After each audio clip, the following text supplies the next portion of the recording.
A lot of people ask me, in Ramadan fasting, are the good deeds multiplied? So instead of 1 in Ramadan, is it like 1,000? So let's say I tell the truth. Allah gives you a good deed. Does that mean in Ramadan, I get 1,000 good deeds, for example? If I pray Salat, Dhuhr, in Ramadan, if I pray Salat al-Dhuhr, that same Salat, if it is equal to 27, is it now equal to 207? What does it mean? The answer to that, brothers and sisters, is this. Throughout the entire year, Allah subhanahu wa ta'ala always multiplies in number your good deeds. You can do it any time of the year, not just in Ramadan. Whether in Ramadan or outside of Ramadan, Allah looks at your intentions, looks at your sincerity, looks at how well you performed that good deed, and He will give each individual based on what they deserve and multiply it. So it could be for me, that one salat I did yesterday could equal 100. For the brother over here, that same salat could equal 1,000. Allah looks into our hearts and how well we did it, and He multiplies for people differently. Could be a small deed that I do, it could be a big deed that I do, and a small deed this brother does. My big deed will equal to his small deed based on his intention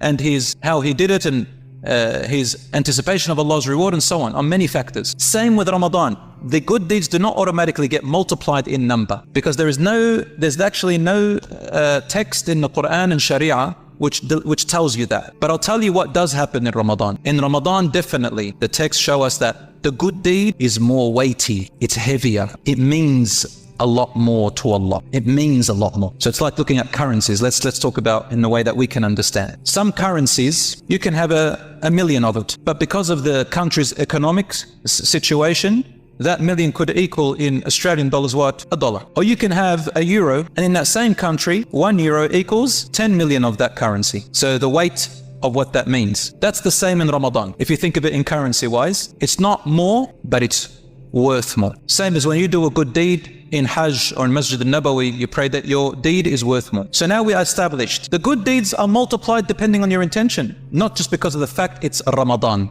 not because of the fact that it's Ramadan. You could do a good deed and you're not really looking forward to Ramadan. You're not really anticipating the reward in Iman. That good deed means it doesn't really have much weight. So if the good deeds are more serious and weighty and have more value, then the sins also are more serious. Did you know there are people who enter Ramadan and exit Ramadan, and their entire sins are forgiven, and their iman is higher, and the value of their deeds is heavier than the mountains and the skies put together? And some of them, they enter Ramadan, and guess what happens to them? It becomes a cause for them to enter hellfire or get closer to hellfire. Wal-'iyadhu billah. You either go this way or that way. Which one do you want? It's a pathway for both. Some people use Ramadan and they do every major sin, and they waste their time, and they go and do all sorts of terrible things, especially after Taraweeh. They think they can let their hair down, and they spend it in places that earn them more haram and more sins. You think to yourself, well, what has this person really done for his Ramadan or her Ramadan? Also, the good deeds, the sins are not multiplied any time during the year. So the sins are not multiplied, the good deeds are not multiplied. The good deeds are heavier in value, and the sins are heavier in seriousness. Let's look at some virtues. The Prophet ﷺ was the most giving in Ramadan. And giving does not only mean money.